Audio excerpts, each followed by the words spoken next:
The morning my boss announced his retirement, I didn't cry. I didn't cheer. I just stared at the half-eaten biscotti in my hand like it suddenly had meaning. 23 years I'd worked in that glass coffin of a building, my name not on the door, but damn near engraved in every win that place celebrated. Forecasting Team of the Year? I rebuilt their dashboard from scratch. Emergency board prep in Q3. I was the one massaging PowerPoint slides, while the leaders were too hungover to remember their own KPIs. Hell, I once ran an all-staff meeting and fixed the projector while the VP was in Cancun learning to paddleboard with interns. So when Rick, my boss, cleared his throat during our team huddle and said, "It's time," I didn't panic. He looked right at me, smiled that exhausted kind of smile a man gives when he's about to hand over his burdens. I nodded back like, "Yeah, Rick, I got you." I was 54, still wore heels, still beat most of the team to the parking lot every morning, and for the first time in decades, I thought, maybe this ends right. QHR, enter stage left, clapping like trained seals and making vague noises about fresh perspectives and grooming new leadership. That's when Emma started showing up everywhere, tagged in internal newsletters, sitting in on exec briefings she had no business attending, giggling with the CFO like they were in the same tax bracket. Emma, 29, the same girl who once asked me if spreadsheets auto-filled based on vibes. I'd trained her, showed her where the shared drive was. Hell, I proofed her first budget doc so she wouldn't look like a deer in front of a firing squad. Now she's getting mentorship lunches with the same execs who used to forget my name in strategy meetings. The kicker? She starts calling me Liv, like we're old war buddies instead of her quietly disposable predecessor. And just before we go further, hey, if you're one of the 97% who listens to these stories but hasn't hit that subscribe button yet, come on, sugar. It's like leaving your car running in a Walmart parking lot. Costs nothing, but it keeps the engine humming, and trust me, it means the world to the team sharing these battles. Back to the story. They kept telling me I was next in line, like I was some dusty raffle ticket waiting to be drawn. Rick even said, "You'll be perfect for this. You've basically been doing the job already." Which, true, I'd been his shadow for years. When he was out, I kept the wheels turning. When he was in, I kept him from driving us into a ditch. But then things got foggy. My annual review, which was supposed to land in March, delayed. My check-ins with HR rescheduled. And then, like stale air creeping in under a locked door, Emma started using phrases I'd only ever heard in leadership briefings: high-level visibility, organizational impact, strategic presence. None of it made sense unless you knew the backdoor conversations. I'd been patient. I'd been loyal. I knew my numbers better than I knew my cholesterol. And still, the gut feeling settled in like a stubborn splinter under my ribcage. Something's off. I wasn't paranoid. I was practiced. There's a difference. And when I saw Emma stroll out of HR with that shiny folder in hand, the same folder they used to welcome new promotions, I didn't say a word. I just smiled, tight, controlled. The storm hadn't started yet, but I could hear thunder in my bones. The next month felt like watching someone else wear your skin to work. At first, it was little things. My calendar invite for the leadership panel vanished. I checked 3 times. Thought maybe I deleted it by accident while rage scrolling through vendor invoices.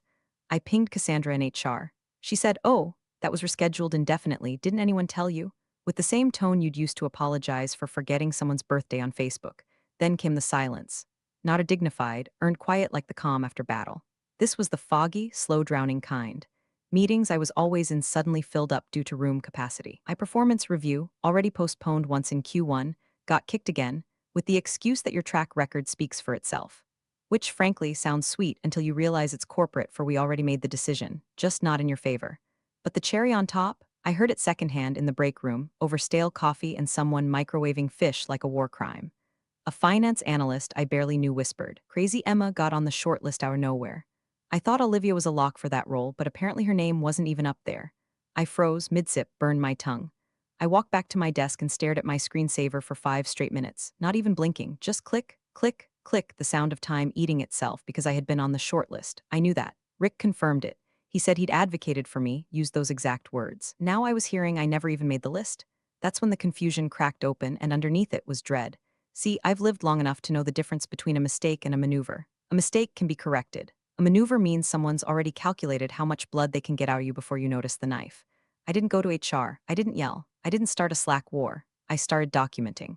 I opened a fresh notebook, old school, spiral-bound, red cover like blood on carpet. Wrote the date, the time, every missed invite, every rescheduled meeting. I screenshotted Slack convos, downloaded email threads, cross-referenced file access timestamps. Quiet, neat, meticulous, like a woman organizing funeral flowers while the body's still warm. They were playing chess. I was memorizing the board. The strangest part? Nobody seemed to notice I was watching them watch me. Emma got chirpier. HR got more evasive. Even my own teammates gave me that pity-laced smile you reserve for someone who's just missed the last life raft. They thought I'd go quietly. They forgot who taught half of them how to do their jobs. By the end of the week, I had a folder titled Timeline Promotion Process. It wasn't dramatic. It didn't scream revenge, it was just facts. Dull, sharp, irrefutable facts. And facts, when arranged just right, cut deeper than betrayal. It was a Thursday, one of those weird April days in Ohio where the sky can't decide between snow or sunstroke. I was heading back from the copier with a stack of monthly reports when Mason from finance, nice guy, couldn't spreadsheet his way out of a paper bag, sidles up next to me like he's about to confess a murder. You know, he says, like we're mid-convo, I was surprised they passed you up. HR said something about long-term viability, that you might not stick around long enough to make it worth it. I stopped walking.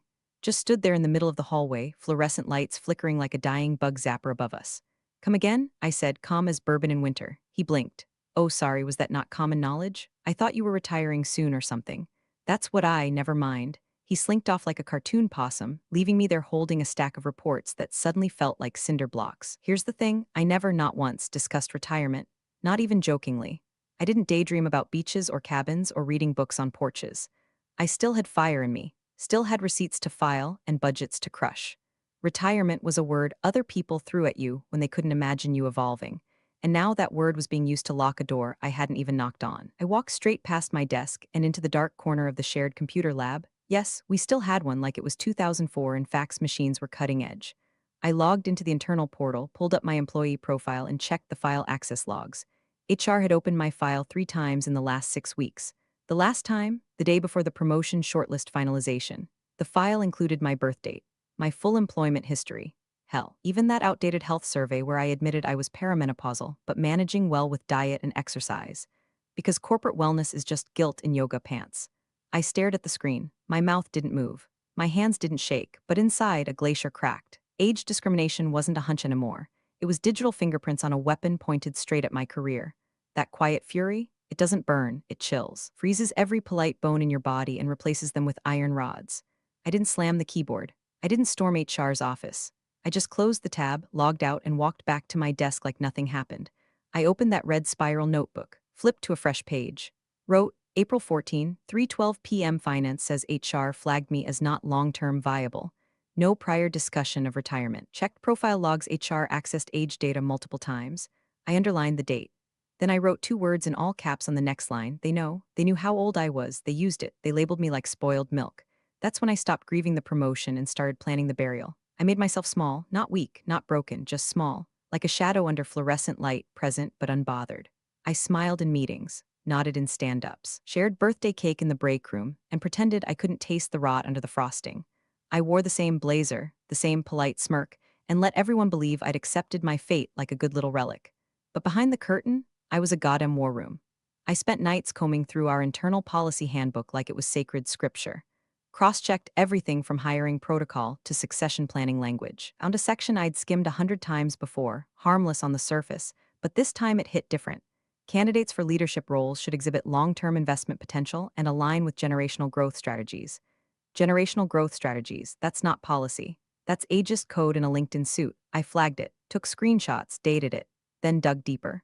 I found 2 old job descriptions for my position, one from 2019. One posted just last month when they quietly rebranded the role before handing it to Emma. The older one focused on experience, mentorship, and legacy planning. The new one, buzzwords like agility, digital native, and multi-generational cohesion. They weren't just picking someone else. They were rewriting the damn job around her. Meanwhile, Emma floated through the office like a motivational Pinterest board come to life. Posted affirmations. Podcasts at full volume. Saying things like we're disrupting stagnancy, while color-coding a Google Doc I built with my own 2 hands back when she was still asking if Outlook had a mute button. HR started using strange new phrases in their memos: succession alignment, culture of forward thinking, investment in emerging talent. They spoke about the future like I was already in a rocking chair. I started collecting everything. Screenshots, PDFs, metadata on file edits. I exported Slack conversations, saved calendar logs, flagged timestamps where internal memos were updated without notice, made copies of org charts before they could be quietly tweaked.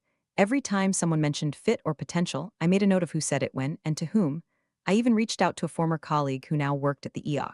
Quietly, over coffee in a half-empty Panera where nobody from work would see me, told her the high-level summary. She didn't say much, just nodded and said, start a timeline, save everything, especially what they don't think matters. That line lived in my chest like a second heartbeat, so I did.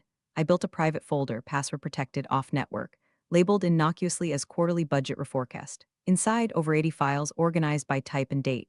Notes, screenshots, recordings, policy excerpts, Slack exports. Even internal PDFs were some HR darling had gone in and added generational potential into hiring criteria without tracking changes. They were sloppy, too used to people like me going quietly. They forgot experience comes with pattern recognition. I'd seen this script before, played out on friends, colleagues, women who got edged out after they stopped giggling at intern jokes. But I wasn't going quietly. I wasn't even breathing loudly. I was gathering kindling, smiling, nodding. Holding the match, I filed on a Tuesday. No champagne, no dramatic monologue, just a clean PDF uploaded through the EOC portal while sipping decaf in my bathrobe. My lawyer, a sharp-as-glass employment litigator named Cora, who used to work for HR departments before she decided she liked vengeance better than policy, had reviewed every line. Twice. "This isn't just age discrimination," she said. "It's arrogance. It left fingerprints all over the murder weapon." Cora didn't do sympathy. She did strategy. And she liked my folder, called it surgical, said most people show up with feelings and a prayer. I showed up with timestamps, metadata, and a digital map of where the bodies were buried. I kept showing up to work like nothing had happened. No one suspected a thing. I still brought in donuts on Fridays, still asked how people's weekends were, still nodded along when Emma shared articles from Fast Company like they were holy scripture. But under that calm, something seismic was shifting. Behind the scenes, Cora was digging. She sent an initial request for internal communications tied to promotion discussions, citing potential policy misalignment. HR thought it was routine legalese, probably figured someone in finance had botched a compliance review. It responded with 5 sanitized documents and a spreadsheet so redacted it looked like it had been edited by the CIA. Cora smirked. They gave us the appetizer. Time for the main course. She filed the formal complaint with the EOC. The clock started ticking. Within 2 weeks, we received anonymous confirmation from someone in IT, no less, that internal Slack threads discussing promotions had not been archived properly, meaning they were still floating in the system, unencrypted and untouched by legal. And those threads, they included my name. Cora filed the subpoena. That's when things got quiet. HR, usually chirpy and overly familiar, suddenly stopped making eye contact in the break room. Cassandra, the same rep who once complimented my shoes and stole my lunch, now avoided the kitchen altogether. I got CC'd on fewer emails. One manager offered to lighten my workload to ease transition stress, even though I hadn't transitioned anywhere but between departments of disappointment. Emma stopped talking to me entirely. Went from "Hey Liv" to suddenly developing tunnel vision every time we passed in the hallway. No one knew yet, not officially.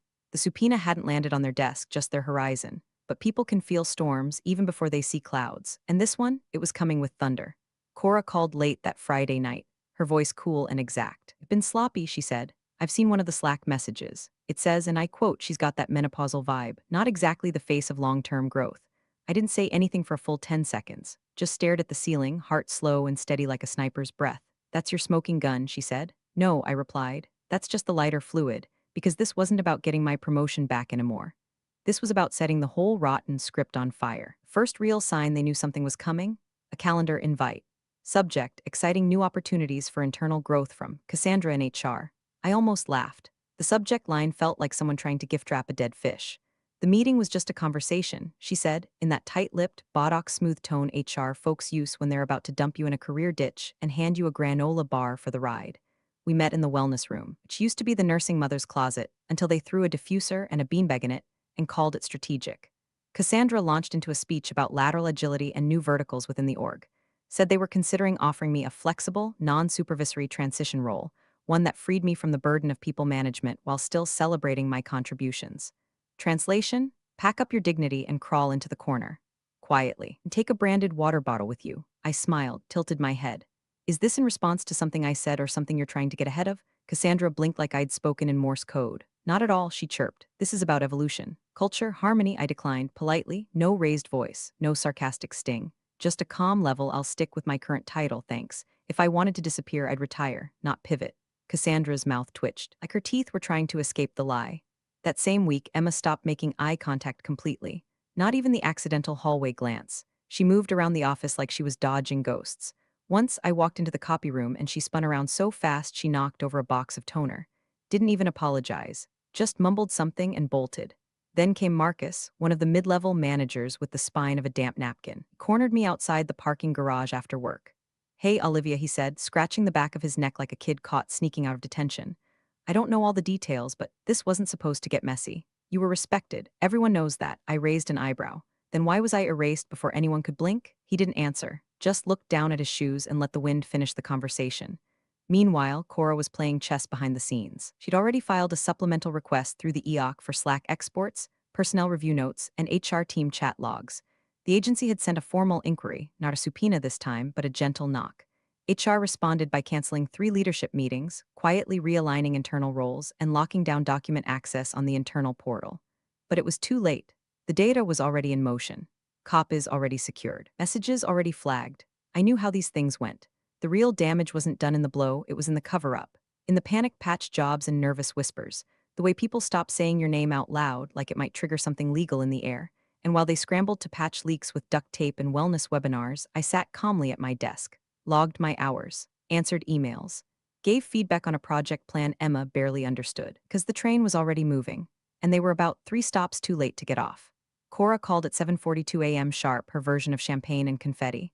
We got it, she said, no preamble. 2 emails. One directly from HR to the selection committee with your age in bold font like it was a liability report. Another from Emma, joking that you still use Excel like it's 2009. She let that sit for a beat. Let me chew on it. You want the rest? She asked. Hit me. There's one line in the HR thread, subject line, candidate viability overview. It says, quote, while Olivia has tenure, she lacks long-term scalability. We'd recommend a candidate aligned with generational fit and tech literacy. I didn't say anything. Just stared at the steam curling off my coffee like it was trying to escape this hell with me. You have a case, Cora said. A good one. A loud one if we want it. Even if they throw money, we're not signing anything that lets them bury this. Your choice, Olivia. I didn't need time to think. I already knew. I wasn't after vengeance for myself anymore. I was after accountability carved in stone. Back at work, the change was instant. It started as whispers. Not the juicy kind, no one wanted to say anything too loud, but the kind that hum like static through hallways. You could feel the temperature drop in meetings. HR folks suddenly acted like I had radiation poisoning. Cassandra started carrying a legal pad everywhere, like paper would save her. One afternoon, I caught Marcus from earlier, squinting at me like he was trying to figure out if I had a gun or a gospel tucked in my purse. He looked like he wanted to say something. I looked like I'd let him drown before I tossed a rope. We both stayed quiet. The internal bridge between departments burned, scorched, ashes blowing across Slack threads. Even junior staff could tell something had ruptured. One intern asked in a meeting, hey, what does generational alignment mean on this slide? And the whole call went dead silent like a bomb had gone off behind the PowerPoint. Emma, meanwhile, had become a ghost. No more perky coffee chats. No more pep talks about inspiring innovation. I passed her in the hall one day and she flinched so hard she dropped her tablet. Didn't even pick it up right away, just stared at it like it might explode. And me? I said nothing, not a word. I came in, I did my job, I took notes. I smiled when appropriate and sipped my lukewarm tea like a woman watching a building she never liked finally burn to the ground. People don't know what to do with silence. They expect rage, drama, a table flip. But silence scares them. It makes them wonder how much you know, how deep the hole is, how close they are to falling in. I wasn't shouting. I didn't need to. My silence was a siren and they were already sinking. The first offer came wrapped in legal silk and HR desperation. Cora forwarded it with the subject line, attempt #1, 6 figures, taxable, private settlement. NDA thicker than a Bible. Buried in the language, no acknowledgement of wrongdoing, no internal consequence, and a clause that would bar me from ever consulting in the industry again. I read it once. Closed the document, reopened it, laughed out loud. I'd seen better apologies and breakup texts from men who thought deodorant was a personality. Cora's exact words, they're trying to buy your silence with guilt money and a gag order. They're not buying a damn thing, I said, not unless they throw in the head of the dragon. The next day, Cora submitted our counter. We wanted 3 things: immediate termination of the HR director for cause, a public-facing internal memo sent to all staff acknowledging age-based bias in the promotion process and outlining policy reform. No NDA. I would say whatever the hell I wanted, wherever and whenever I wanted. That memo was non-negotiable. I wasn't leaving behind a silent battlefield. I wanted the scorch marks to stay. Their lawyers balked. Sent back a dozen variations. Each time, they shaved off accountability like it was fat from a steak. Could we call it a reallocation? Would Olivia accept a confidential disciplinary note instead? Does she really need to consult afterward? Cora just leaned back and said, we'll wait. And wait we did. 3 weeks of boardroom back and forth. HR tried to throw middle managers under the bus. One exec offered to personally mediate a healing session. Another suggested I come back in a strategic advisory capacity, which is rich coming from the same man who once mistook me for a temp and asked me to get him coffee. But they were bleeding. Bad press was circling. Internally, word was leaking like a punctured pipe under pressure. Someone forwarded us a screenshot, anonymous of course, of Cassandra pacing in the parking lot, chain smoking like she was reenacting a crime scene confession. Then came the meeting invite, final settlement review Olivia B. They agreed every word, every term. The HR director would be terminated effective immediately. The internal memo would be sent to all staff with clear language acknowledging inappropriate bias in leadership selection. No NDA, they didn't do it because it was right.